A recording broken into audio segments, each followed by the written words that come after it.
Okay, hello everyone. Welcome to episode 3 of The Robots Are Coming. I'm Ken, I'm Michael. this is Reverend Wendy Hamilton, and she was formerly a spiritual and cultural surrogate of presidential candidate Andrew Yang, and is currently a counselor based in Washington, D.C. In 2018, Reverend Wendy Hamilton stumbled upon the sweet spot of politics where uh, she joined Andrew Yang's team as she vied for him to become the next president of the United States. And she became a Yang supporter after she read an article uh, for the candidate penned in the New York Times called The Robots Are Coming, which is also the title of our podcast. And Yang spoke about the consequences of automation and its impact on job opportunities. Yeah, so we are so excited to have you here, Wendy. But first, let me talk a bit about the podcast, The Robots Are Coming. So Sure, obviously we noted the coincidental naming of the article from New York Times. which is Uh, totally why I agreed to do this. yeah, exactly. Yeah, so we are a podcast for tech nerds like us, and we are focusing on technology's role and social impact on society. And we brought you on so our tech friends can hear your voice on the social aspect of current progress in technology. But in light of everything that's been happening right now, we realized that one headline really sort of dominates everything else, and Mhm. that really demands our attention, especially while you're on here with us. And that Yep, begins with George Floyd's death. sure. So we were thinking about how we would sort of approach this from the perspective of technology, and we sort of thought of two ways. Like one, maybe how technology is driving the economic problems that led to George Floyd's death, and Hmm. two, how tech slash tech companies can play a role in perhaps leading solutions to address problems of police brutality, so we can come out of this stronger. So Hmm. on the first note is where we want to begin. So Okay. yeah, so our first question is, um, in history, we often see like social movements sort of going on as a reaction to economic movements, uh, Hmm. and oftentimes social movements start as a result of incidents like this one, and it can Right. really trigger society to reflect on its advancements, and it sort of offsets the uh, like purely economic hyper capitalistic like nature that of many of the changes that happen in our country. So we want Hmm. to ask you, uh, to what extent do you think the incident and then now all the protest that's happening is a result of the economic reality of our country? Well, thank you so much for your question. And again, thank you for having me. And yes, the title was very attractive of your podcast, but also, and even more so, what you're trying to cover in this conversation. So I appreciate you being willing to have this dialogue. I think this is a part of it. I think that, being able to identify where tech can be more interactive in the movements that, some of what we see um, starts with conversations like these, Mhm. starts with us actually talking about actions. You kind of framed social movements as a reaction to sometimes economic changes and automation, the threats, kind of what Andrew talked about in the campaign. I would rather use the word in response to, Mhm.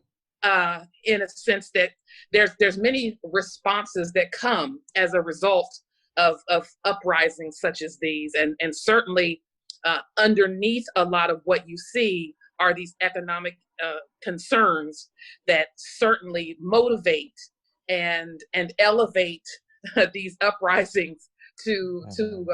a fever pitch, if you understand what I'm saying. And Mhm. so, but the George Floyd, the death of George Floyd. Now, I've been around for a minute. I might look 25, but I, I was 25 about 25 years ago.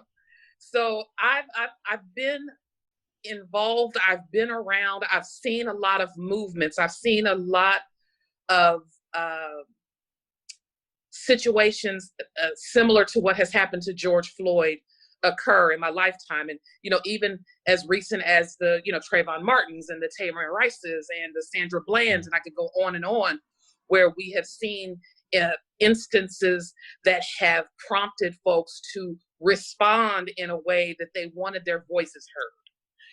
The George Floyd incident, I think, falling on the backdrop, against the backdrop of the pandemic and what's going on economically, formed like a perfect crisis storm.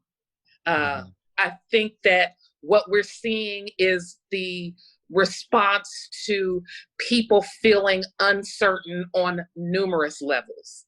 And so it did not help that in the midst of what is a very incriminating, at least feels incriminating, experience with the police, their interaction with George Floyd, it wasn't helped that people were already feeling desperate. People were already feeling uncertain. People were already looking for a way to express how unstable things were feeling for them already. And so now you have all of this that has spilled out into the environment. And for me, I feel like technology and tech offers an opportunity and has offered an opportunity to sort of amplify what's going on, and in a good way, to give rise to, the things as simple as these incidences being recorded has been helpful in getting conversations such as these started, bringing more sets of eyes onto the issues that we've been talking about for years. Someone said racism is not increasing, it's being filmed. Mm-hmm. And so the fact that technology has been playing such a role in bringing more attention to what is happening, it also gives us an opportunity to not only look at what we're seeing, but to look beneath what we're seeing, behind what we're seeing, and find out what are some of the additional driving factors that are causing folks to feel like they can't take it any longer. Okay. Yes. So I think you bring up a really good point on, the potential of technology to, make George Floyd's and his family's voice be heard, and making this into the public eye. But at the same time, technology is very double-edged in the sense that you have these positive progress coupled with many negative consequences, like the automation of labor, right, and everything that Andrew Yang has talked about. So, so we want to get your perspective on sort of what are the aspects of technology that we should keep and really try to empower people in tech to do at this moment, and what are also the problems of automation and progress in technology that we should shine a light to on the backdrop of George Floyd's death. So the first thing I would say is that at the end of the day, we're going to have to find a balance, because technology is here and it's not going away. I, as you all mentioned at the top of this podcast, read the article in the New York Times about Andrew Yang starting his presidential campaign. And I read that in February 2018. And I did not know who this guy was. I was just doing my regular Sunday morning reading. And, this article, the robots are coming, I'm reading this, and he starts talking about the threats of automation and how if we don't do something right away, something tangible, more people were going to continue to fall through the cracks. What resonated with me in that article that day was thinking about my own family. I grew up in small town Ohio, on the Ohio River, just across from Kentucky and West Virginia.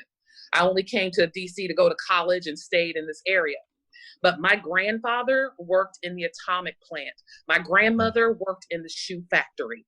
The town where we lived was essentially wiped out when, sorry about that. Are you still there? I'm sorry about that. No worries. the town was essentially wiped out when automation came through, and many of those jobs were automated away or shipped overseas. So I saw the direct impact of what automation had on my own family. You know, back in those days, if you made $17, $18 an hour on an assembly line, you could live a pretty decent, you know, middle class lifestyle. When those jobs left and nothing came in to replace them that was comparable, many people fell away. They fell off and they fell into, if they couldn't move away, some depression, addictions, just despair. And so when Andrew started talking about the universal basic income and $1,000 a month, I thought about what something like that would have meant for my grandfather and my grandmother during those times. And so I feel like that threat is still there, because Andrew was basically saying that that's happening on larger scales and even more quickly as technology continues to develop. So we've got to come up with a plan. So even if technology cannot come up with a universal basic income plan, I feel like what technology needs then to do is to come up with a solution or some sort of bridge, some sort of opportunity to find a way for those whose jobs, livelihoods, and that are being threatened by the development of automation to not get bowled over, to not get rolled over. And so it's not that folks fear automation, because we know it's inevitable. Like I said, it's here, but how can we make it less intimidating? How can we make and create opportunities and spaces for folks to whose jobs may be impacted by automation, not completely have to lose everything? What can we connect them to? What networks, what resources can we make available so that when we go into someone and have to let them know that they're being let go because, you know, of technological advances or changes in the workplace, here's a fallback we have for you. And it may or may not be a coding class, but it's something, a resource, a community that we have put together in the technology community, because we recognize what kind of impact this could potentially have.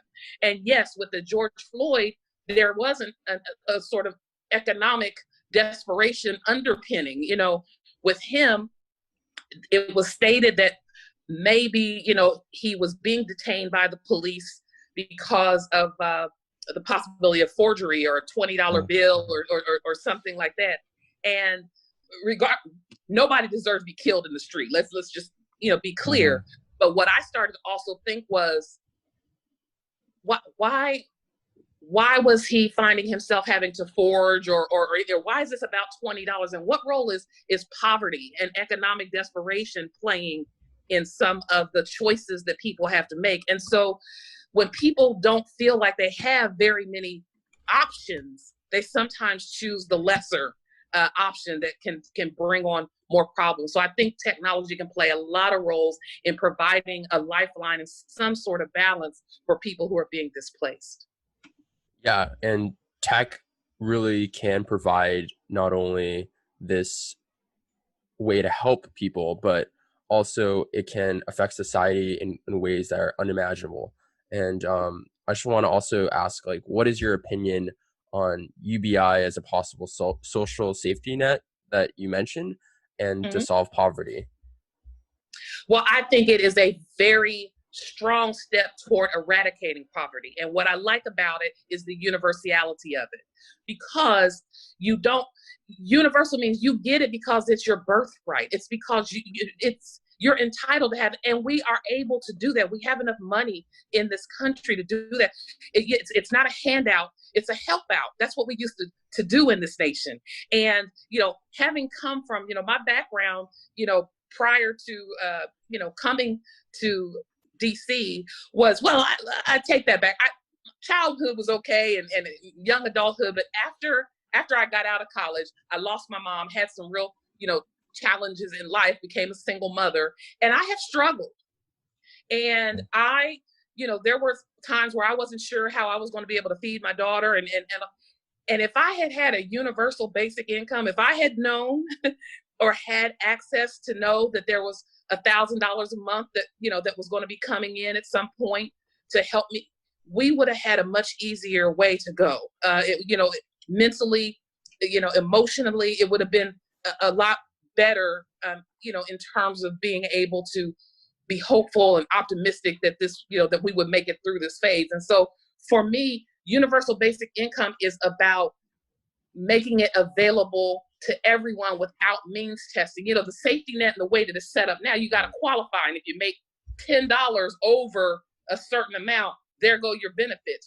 If you go out and you get a job and the job pays you just a little bit more than your benefits, you lose your benefits. So it's set up to reinforce and to keep you in poverty in my mind, because they have all of these qualifications that you have to meet in order to maintain your benefits, or you're off of them, even if the job that you get offered doesn't cover all of the needs that you have.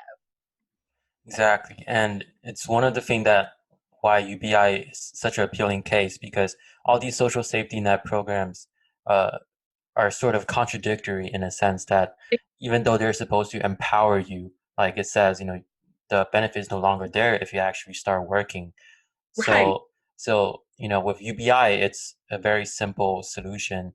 It's a plain handout that, both serves as a social safety net, like you mentioned, but also can create opportunities and paths forward out of poverty for communities and towns and cities all over the country. So, Absolutely. Sometimes so, people just be trusted. They just need to be given an opportunity. We've gotten to a place, unfortunately, where it feels like we don't trust people to know what's best for them or to do what's right.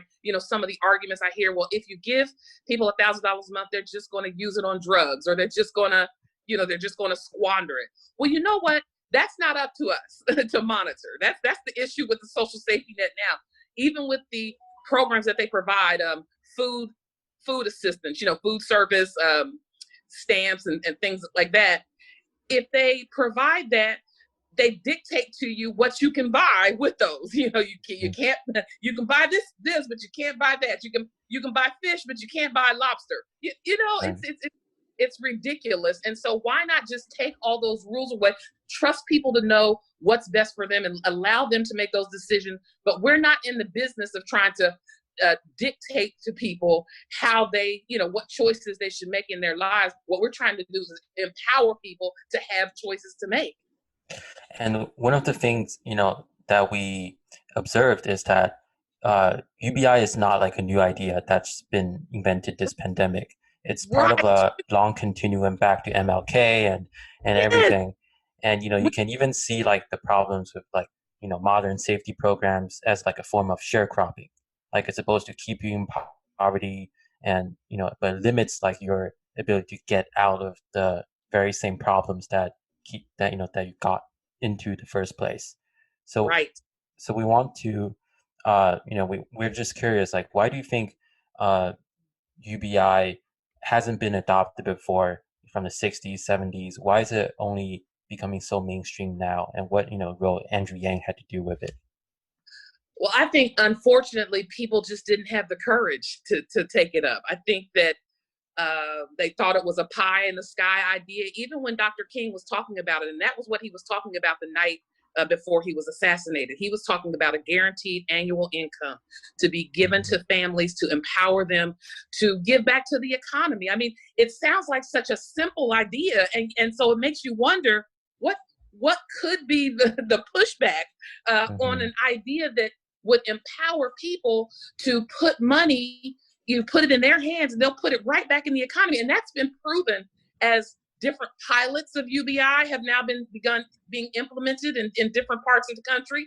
They've looked and seen that people that are giving UBI go use it for groceries and healthcare and car repairs and things like that. So there's even data available that shows, how effective UBI can be. And yet we don't have, in my opinion, those who are willing to step up courageously and again, trust people to do for themselves, what they, feel like they need to do. I think it just boils down to that. We're so used to dictating to people how to do things and thinking that we know what's best. And so to give people that much independence, I think it kind of makes people in power a little bit nervous about, what if they do that? So when Andrew picked up on the idea of UBI, and he wondered why, like you just said, why is no one else running on this? Why is no one, looking at this from the standpoint of just how incredibly helpful it would be to give people money in their hands? He was like, I'm running on it. This is kind of his thought processes. And when he went to his wife, Evelyn, to ask her permission to run, because he did need to get that, she said basically that after she sat down and listened to him, explain and articulate why he was running, why he felt moved to run, that it became clear to her that he's got to do it. Like, she couldn't understand why nobody had proposed UBI. She had made so much sense. It would solve, so many things. And would it eradicate poverty completely? No, but it's a start. It's a floor. Can we not just, throw it out the window because we think that, well, it won't do what, we're proposing it will do? Well, how do we know until we try?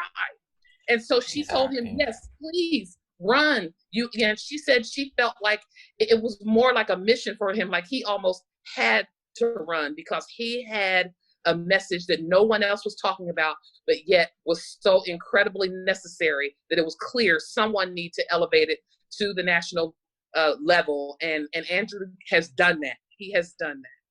And it's, exactly. And going back to the point, just having the courage to start this, I think it's truly preposterous that in many countries around the world have like what the U.S. doesn't have, like paid family leave. Like, Spain is now administering UBI. There's many pilot programs being done in Finland, Africa on UBI. So it's like truly universal, like you mentioned. But somehow, like in the U.S., it's still considered a radical idea, preposterous idea. And the whole time for us, especially, supporting the three of us supporting Yang, it felt like we were going against the odds. Like there was always like some, system that's trapping us, that's telling us, to stop and, just give up. But, so we're very curious, like, what do you think the reasons for all those obstacles are? It sounds like so natural, UBI, but somehow is, not even like pilot programs have been run much until recently. What are those odds that are stacked against us to truly make this successful? I think it's shifting paradigm shifting and fear. Think about when Andrew first mentioned UBI on a debate stage. Half of the stage laughed at him. Laughed it. I mean, they almost could not control their laughter.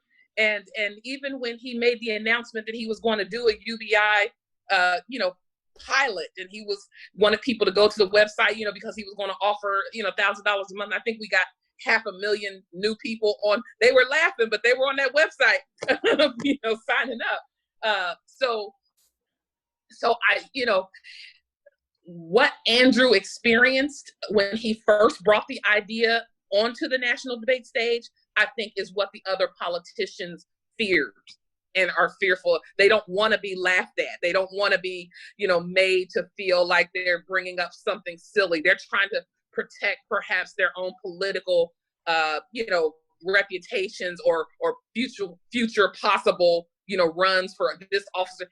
Andrew didn't care. And that's not what he was there for. He was not there to craft a political sort of resume for himself. He was there with a mission in mind, and he was going to run on this message, and he did not care if people didn't get it and understand it.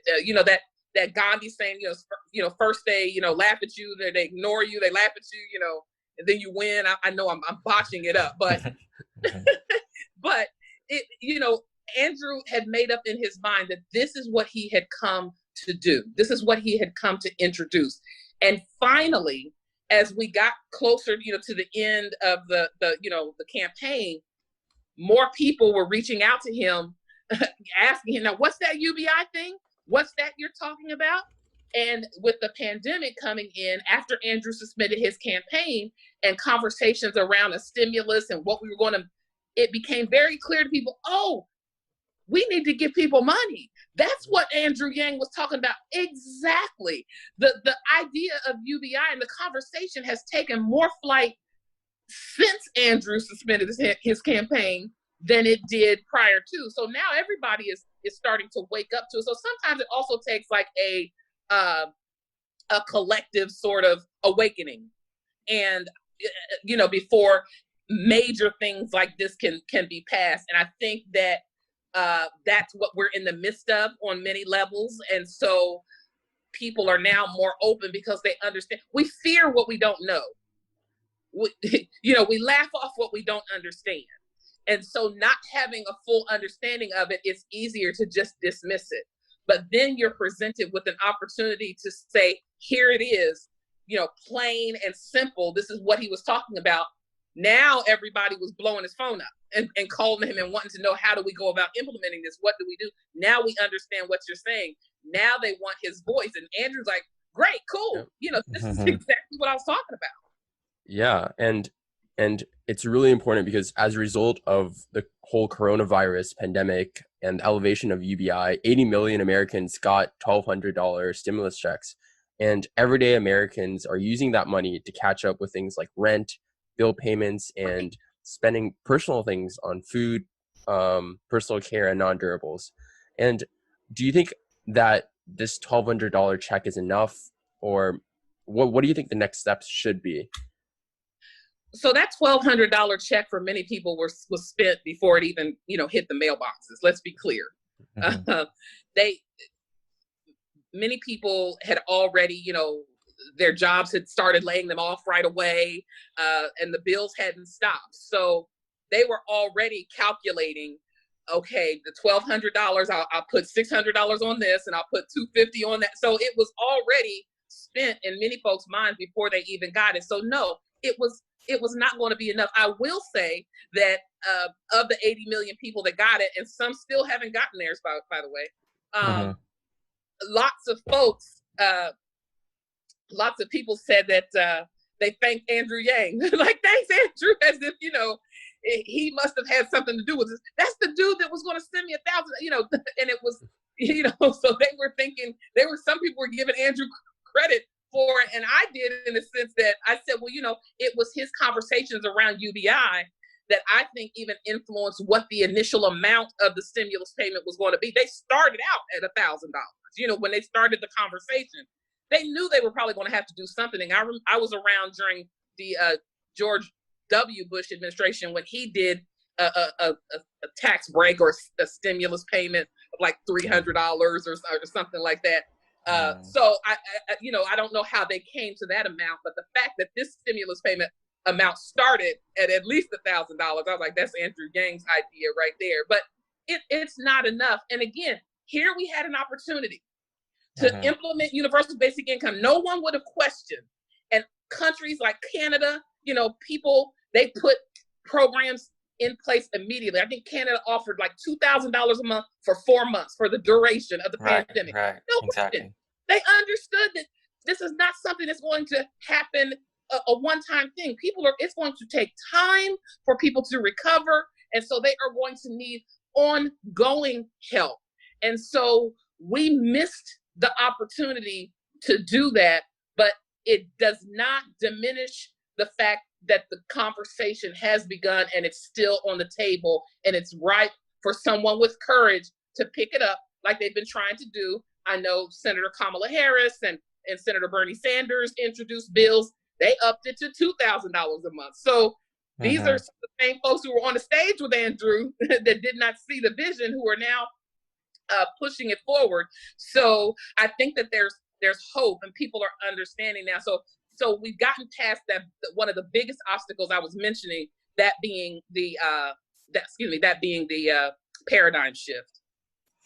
Exactly. Yeah, and I think the 1,200 stimulus check is definitely a start, and it's immeasurable the sort of impact Andrew had, because he was that messenger candidate who sort of he didn't really introduce a new idea, but he sort of just rang the bell on all of us. And we're like, oh, UBI, it's something that might be possible and could be done.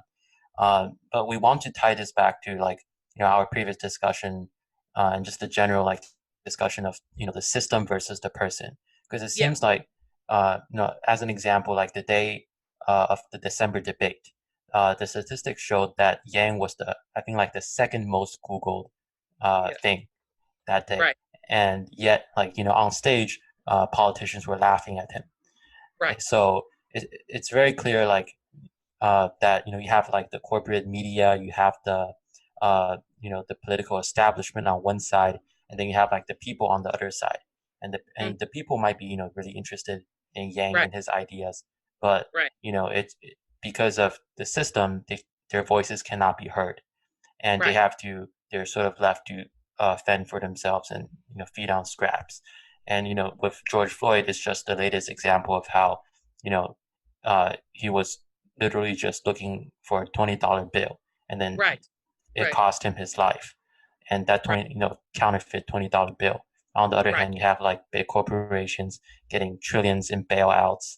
Like it's totally ridiculous, the juxtaposition between, the people, the African American community, and the corporations and the system. So we want to ask, like, what do you think the role of technology has to do in this? And, if technology is to blame for this juxtaposition, how do we use technology to transition out of it and create, make sure its gains are felt equally by all Americans?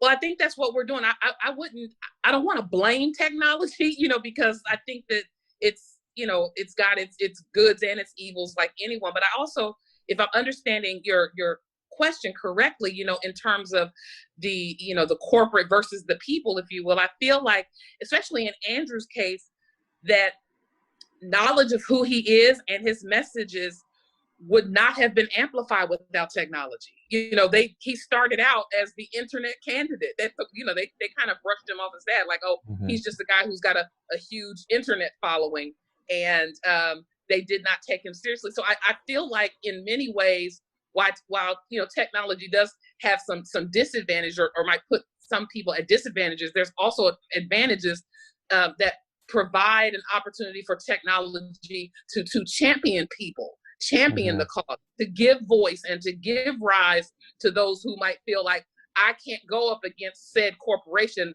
I can't tell Jeff Bezos, how I feel. And then you can go on Twitter and you can tweet at him, and you can, allow your voice to be heard, and you can, begin online campaigns. And then there are lots of groups, online technology, groups to hold corporations accountable to what they're doing to the people. And so again, it goes back for me to finding the balance, so that we don't, that we're realistic about the implications of technology, but at the same time, what can we use to our advantage?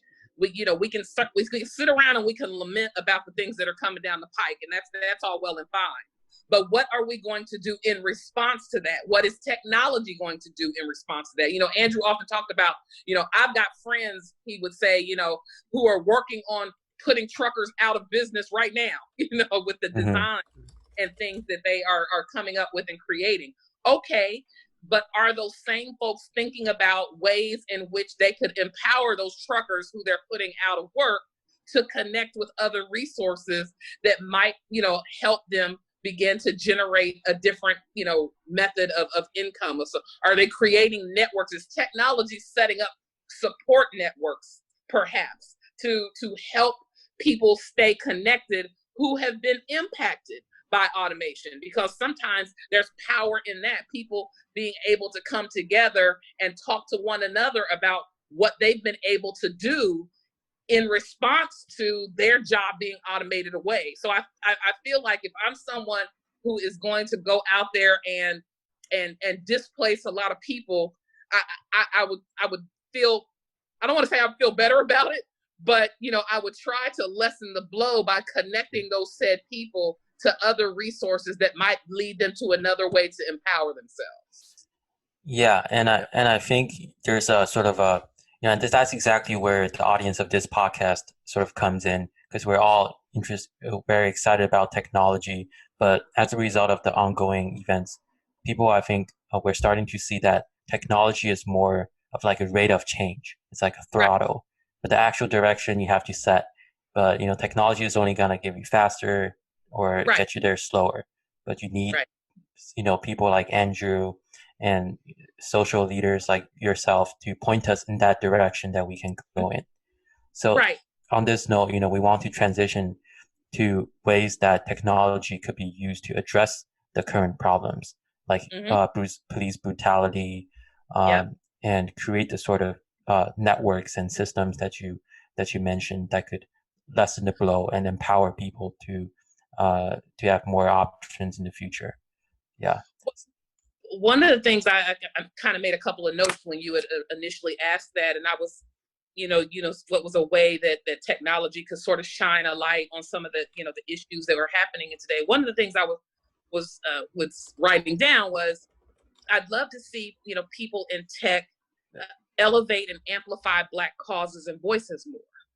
I think that there is an absence of people of color in terms of large platforms, or at least there's the perception that there's not a lot of African-American people of brown skin and Black voices in technology. And that's just not true. I did a couple of Google searches before I got on with you all. And I'm happy to send you the links that I found to, the Hall of Fame of Blacks in Tech that was produced by Black Enterprise Magazine in 2018, the leading 21 voices of Blacks in technology. And you just don't hear much about those voices. You don't hear much about those causes and what they're doing. And so I think it is contingent upon the tech industry to elevate those voices more, to give more, to lend their platforms, to share, so that people of color can feel more comfortable with technology, because people of color can speak to the people, to the Black community in a different way, and break down some of the changes and things that are coming in automation in ways that make it palatable enough to sort of ease people's fears in what's coming. I had said, connect with more people of color in tech. I put that down. Partner with more, initiatives like Color of Change, and organizations who are trying to elevate these causes, and police brutality, and the civil rights organizations that are out there that are trying to get messages out. I'd like to just see more partnership. I feel bad that tech is sort of given this bad rap of simply being, white tech bros, or just that people of color, for whatever reason, may not be welcome into technology. And so I think that providing a more open platform and inviting more tech voices of color can be helpful. And I say, don't just talk about it, be about it. I did a podcast interview earlier today with a young lady who was talking about how can some of the corporate places change their culture, because they're all releasing statements in support of George Floyd, and talking about where they stand and on issues of racism in this country and police brutality. But if you look just beyond that statement into what's going on in the culture of their company, it doesn't match their statement. Exactly. And Jeff Bezos replying Black Lives Matter, he got a lot of backlash over that. Exactly. So I'm saying that if you as a tech company industry are going to say that Black Lives Matter, then we ought to be able to look within your company and see that playing out, that you're not just talking the talk, you're walking the walk. I had posted something that said, when we say Black Lives Matter, some people say, well, all lives matter. And that's, Black Lives Matter doesn't mean only Black Lives Matter. We know all lives matter, but at this particular moment in our history, Black lives are in danger. So that's why we're, saying Black Lives Matter. And so if you are going to put that on your company website, then I want to see that reflected in the culture and in the environment of your company. Exactly. And I think, it's actually something we wanted to bring up is whether or not tech companies are being hypocritical in some sense. You have Jeff Bezos, you have Amazon, Palantir, really sort of notorious companies issuing these statements. Mm-hmm. And it's really sort of just statements being issued by, the people in charge. Like, Right. I think on the other hand, there's still people, entrepreneurs, tech startups that are interested in creating solutions that could advance Black Lives Matter. Black Lives Matter is now like a huge topic of conversation, even in the tech community. So we want to propose a few solutions and see what you think about them and how they can help address the problems in the Black community.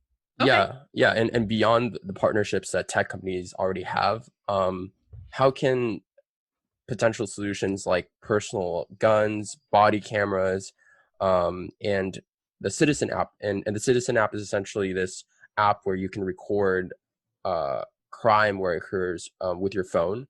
Mm-hmm. So what do you think of these three potential solutions to address the systematic problems right now with police brutality? So here's my thing. I'm all for, technological development if it helps. What I worry about is the hands that those developments fall into. Because at the end of the day, it's not about the equipment. It's not about the development. It's about the person, and it's about the motivation of the person who's using it. And so if we find strategies and technologies that can assist with reducing some of the police brutality, and certainly highlighting and bringing about more accountability, because I think that is so very necessary. I personally think that police departments need to be revamped, in terms of some of their programming and their ideas and things that they can do. So yes, I think technology can play a wonderful role in doing that, but that technology in the wrong person's hand can be used, for not for good. Let's just put it that way. And that's where in the African American community, we get a little leery with some of these proposals, because while it might sound good, we have been at the brunt of being surveilled and hurt and accosted and abused when the camera suddenly, it went defective just at that moment, or it didn't get turned on. So in addition, this is again what these partnerships I'm talking about, in addition to the technological developments, we also need to be, doing some culture developments so that we can talk to people. Because if it's in my heart to be a bad cop or a bad person, I'm going to use the technology that you give me. It's going to help me express on the outside what's going on the inside. That totally makes sense. And I, currently there's a massive call to reform for police departments around the country, instituting ways to keep police officers accountable and just having more federal oversight of the departments, because many of these departments have a lot of power in their local communities. So like the local mayor is sort of powerless to create those reforms. So, so we're curious if we were to get to a stage of reform where these technological developments could then start coming in and creating positive impact for the Black community, like how far away are we from that point, and what actions do we need to take to get there? We're as far away as not sitting down with the Black community to ask us what we feel like would be, effective, because that's the thing. A lot of these decisions are made in the best interest of Black people, and nobody has sat down and asked Black people how we would feel about that, or if we had anything to contribute to those conversations. And I'm talking about Black law enforcement, Black leaders, not just Black people in general. But that's again where I talk about there are more voices that need to be at the table when these conversations, when these designs and plans are being made, because the people who they could potentially impact the most never feel like they have a say in the development of them, but yet they're expected to comply with them without ever really even being invited to the design conversation. Yeah, and in your eyes, Wendy, how do you think we can give more Black people a voice in tech? Is it through education? Is it through other means? What do you think?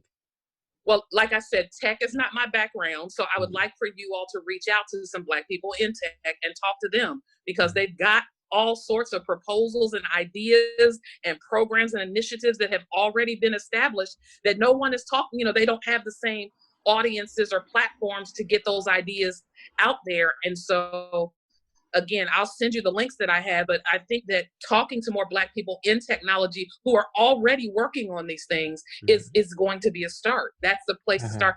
Allow them to come to the table and begin to engage in these conversations, not just to say we had a couple of Black folks at the table, but that we honestly want to hear, what it is that you think that we can do, what would make sense, and that we value your input on this conversation.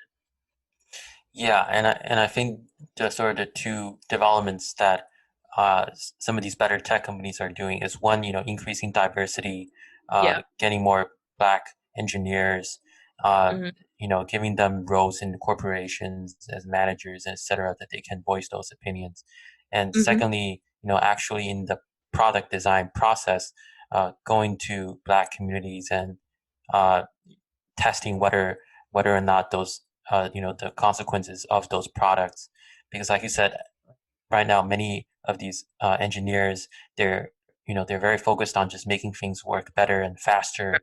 They're actually not involved in the actual user trials and the testing and exactly seeing whether or not it leads to better outcomes for the Black community. Which makes me wonder, what is the motivation then driving those engineers? And is it just about, producing a product and getting a result? But if those results impact directly the lives of people, you might want to talk to those people that those results could directly impact, to find out and trying to get some insight into how they might feel about that particular development, where you might be in the lab thinking, oh, this is the greatest thing since sliced bread. This, the idea that I just came up with, this is perfect. And I'm going to, put this on the table for design right now. But if you had gone into the community, you would have been able to hear people say, this is going to make us feel even more trapped. This is going to make us, this could be used to falsely identify someone. This could, so it's that that sort of human piece. And I know I'm not expecting, tech to be a heart-centered type of industry, but I am asking that tech invite diverse voices into their planning meetings and their design and concept meetings, and at least begin to take into consideration the impact that their technology and automation and these advances will have on the collective community. Exactly, and I think with the power of social media, for example, it could elevate people like George Floyd, and really be the catalyst to this whole movement. But at the same time, we wonder, how many other George Floyds are there who never had their voices heard, or maybe they posted it on social media and just never went viral. All these, there's so many incidents that tech has failed to shed light on, simply because its recommendation algorithms didn't cycle the video on top of the feed, and it's never went viral. Right. So we definitely agree. We need to have those voices heard at the table. Especially African Americans who can really share the impact that they can see from their communities of these tech products. Right. Yeah. I think that's a great start. And I'm sure that that's happening on some levels, but I feel like it could be more. I think it could be elevated more, and honest conversations and honest invitations and dialogues. Again, not just something that well, we did it because Black Lives Matter was the hashtag of the moment. But, once it dies down and the tensions turn back to, the pandemic or whatever, then we don't have those conversations, or we disband those groups, or we move on to the next big thing. I think that sometimes is a fear too, that when Black Lives Matter is hot, everybody wants to know, what can we do? How can we change it? How can we participate? And they participate for just a little bit, just to make it appear as though they, are interested. But then once the things die down and we're on to the next thing, all of that support that was offered somehow dissipates. Yeah, and with all the support, what sort of radical or long-term solutions can be elevated as a result of the Black Lives Matter movement? For example, the national 912 line, or this new trend, defund the police. Like, what is your opinion on these particular long-term solutions? Well, again, I think the fact that we are recognizing that solutions are necessary is what's important. And I don't want that conversation to be lost, that finally people are looking at, I saw a little clip of I guess it was the police union guy the other day that was irate, and he was, at the microphone saying that, people are turning on the police now. They're treating us like thugs, and they're, and we demand that the media give us better treatment. And Black people were like, how's that feel? Because that's kind of what we've been saying the entire time. Can you just treat us, give us the benefit of the doubt and treat us, like we are, contributing citizens as well. But I feel like defund the police, those kinds of ideas, certainly technology can help to promote those ideas. For me, I looked at a chart that said, first of all, people don't fully understand what defund the police means. They automatically think, oh, you just want to get rid of the police department. And that's not what people are saying. What they're saying is that let's maybe revisit the amount of funding that we are giving to police departments in cities. The budget of the New York Police Department, NYPD, was $6 billion. $6 billion. In Columbus, Ohio, the proposed budget for the police department was $359 million. The proposed 2020 budget for education in Columbus, Ohio, $6.6 million. Really? So we're going to give we need $359 million for the police in Columbus, and we can only come up with 6.6 for education? Wow. So I think that these long-term solutions, that I don't want to see anything done rashly and hastily, but I don't think there's any harm in throwing everything against the wall. Whatever we need to do. The fact that finally it feels like America is willing to have the conversation about police reform that Black people have been trying to have for 100 years feels like a win to me. And I think we really are at a very huge moment in history where there's a sort of nationwide reckoning and empathy that's happening as a result, that's kickstarted by the Black Lives Matter movement. And we really hope that this social movement can turn potentially into long-term developments, some of which that you mentioned that could be used to address issues like poverty and, just a nationwide law enforcement and many of these huge systems that have, been underserving the communities for so many years. And to keep those conversations going, where television news and cable news and things like that cannot. They have to move on, to different things. But these conversations, these fights, these, the elevation of things that are happening, technology can continue the conversation even beyond the sort of attention span of a television audience. So that's certainly. And going deeper into the defund the police, hashtag and movement right now, where do you think the new funds should go? Well, I think that we just need to reimagine what policing can look like and what our priorities are as a country, as a community. I went to visit Canada back, maybe I think it was 2016. I went up there for a conference. I was shocked that I did not see any police officers like anywhere. Like I was, I'm so used to looking, to my left or right and seeing some, police cruiser or something. And I'm looking around and I'm asking people like, where are the police? And it was July 1st, which is their Canada Day, which is similar to our 4th of July. So there were like a lot of people, down in the downtown area where I was in there, Victoria, British Columbia. And a gentleman in the restaurant said to me, well, we trust people to do the right thing here. I mean, there's police, but we're not afraid of our police like you all are in the States. Wow. Man, that thing right there, that hit me. Because it started to make me go, when did we come and why are we so afraid? Why do we, where did this adversarial relationship come from? And justifiably so. But since then, I've traveled to Dubai. I've traveled to Paris. I've traveled to Belize. Same thing. You have to literally like seek out law enforcement. You have to like find them. And, you might ride by on a bike. People say, oh yeah, well, that's the police officer, station over there. But they do not have nearly the relationship struggles that we have here in the United States with our community and versus, law enforcement. So I think we just need a top to bottom sort of overhaul of how we view community and policing and then distribute funding that way. I'm big on the demilitarization of the police department. Like, why does the, Paducah, Kentucky, I'm just using this facetiously, but why does that police department need a tank? You know why?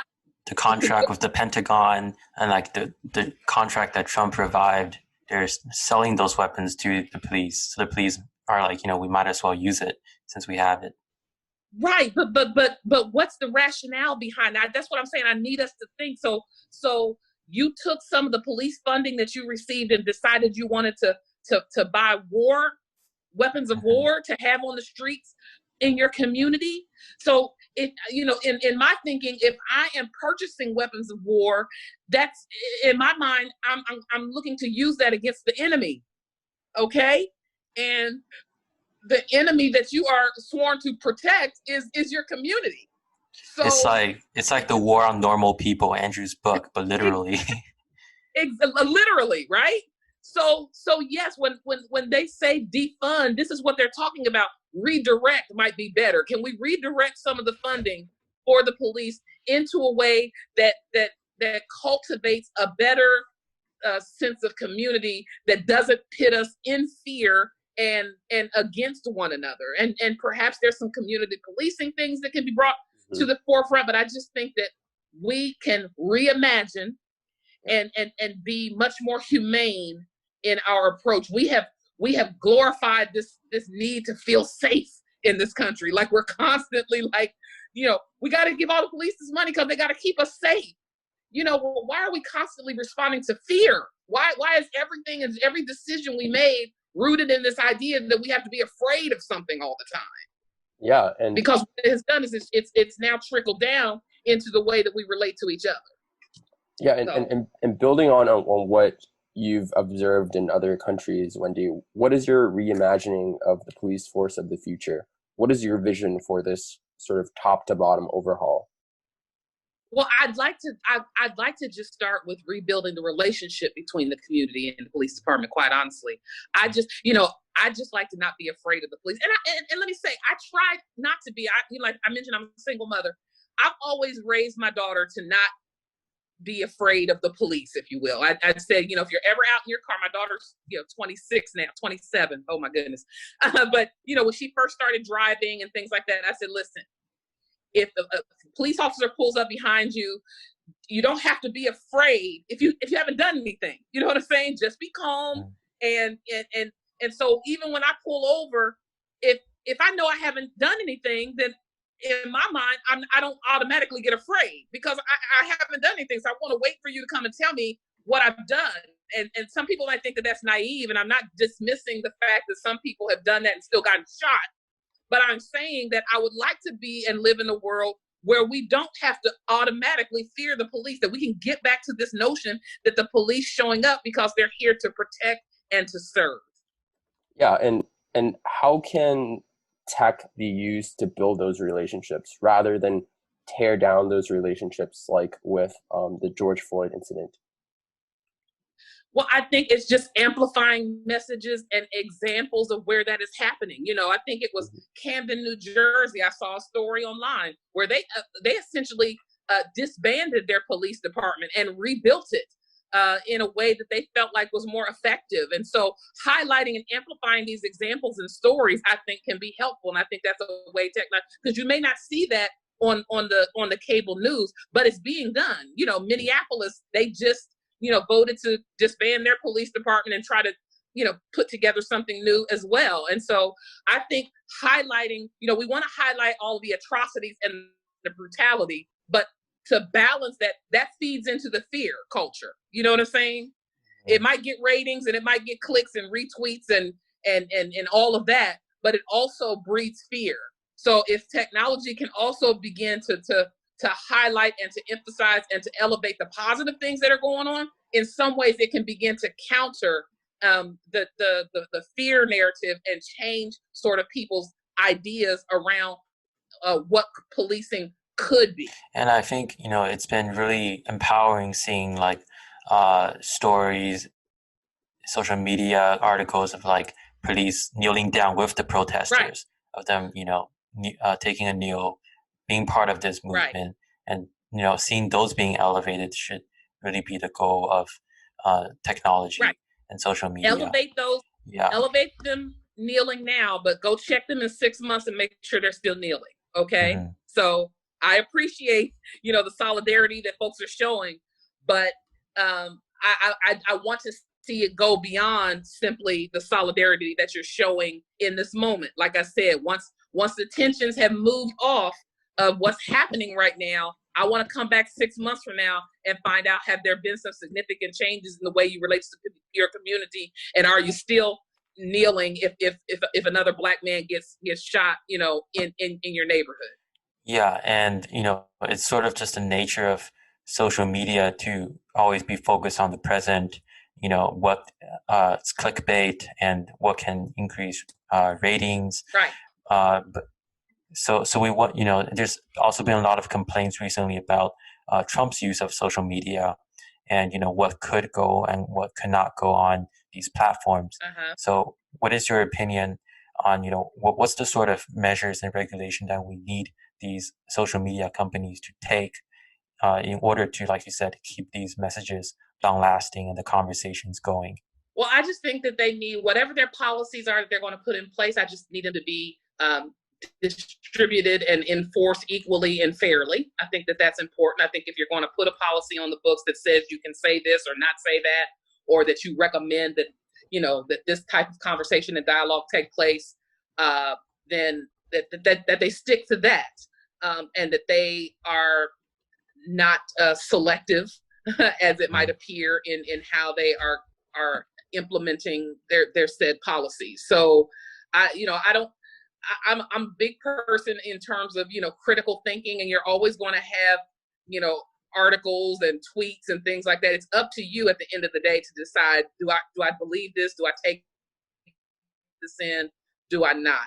I saw something on Twitter that they kind of put out there today that they're thinking about maybe doing Twitter support, tweeted out information about they are introducing a feature that will encourage you to have clicked on an article before you retweet it.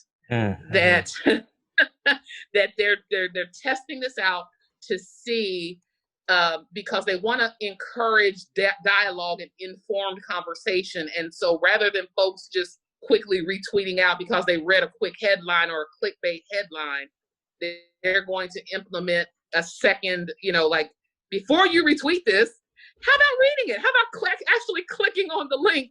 And, some people may see that as too intrusive, and you trying to make me do something I don't want to do or what have you. But I appreciate Jack for everything that he's been doing. He's big Yang Gang. He's given $5 million to Humanity Forward. He's given his money away to all sorts of causes.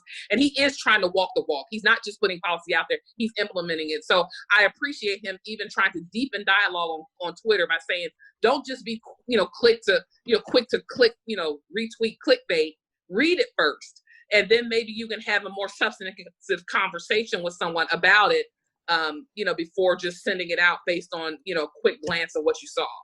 Yes. And I think, with these social media platforms, the people behind these features really do play a role in terms of the values that they choose to represent in like the design of these platforms. Like while Jack Dorsey is a huge figure in tech and we all really love him, Zuckerberg, on the other hand, is like defending Trump and keeping up certain, very provocative messages. So you can see like the difference in, in the platforms as a result of the values of the people behind them. Yeah. So, yes. So on that note, going back to what you said, we definitely need more Black people in the conference room and voicing their opinions, and in the whole process, not just from the brainstorming, but also to the deployment and monitoring of the product afterwards as well. Don't just start the conversation, continue the conversation, and let it be genuine. Don't let it just be symbolic. Don't let it just be a gesture because this is the move of the moment, but let it be, we are genuinely interested in what you have to say. We believe that what you have is worth contributing and valuable, and therefore we are inviting you because we want you here, not because we want it to look like we want you here. Yeah, and I just want to thank you so much, Reverend Wendy, for being on our podcast. It was a really big pleasure hearing your voice, especially on your views for the future of technology. And although our future may seem dark for now, hopefully technology can lead the way, not only to deepen the dialogue on the Black Lives Matter movement, but also create change for a better world. So thank you so much. And I agree. Well, thank you all. When you first reached out to me, I was like, well, I don't know a lot about tech, but I'll try, I'll give it a shot, and talk to your audience, because I think it's important that you bring sort of a heart-centered message to the technology conversation. So I thank you all so much for the invitation. I really appreciate it. And I think our viewers will definitely resonate with many of the things you said, especially in this current time with the Black Lives Matter movement. Hopefully we can use it to empower better technology for everyone, not just those on the top. So yes, thank you so much. All right. Thank you guys. You guys take care. I really appreciate it.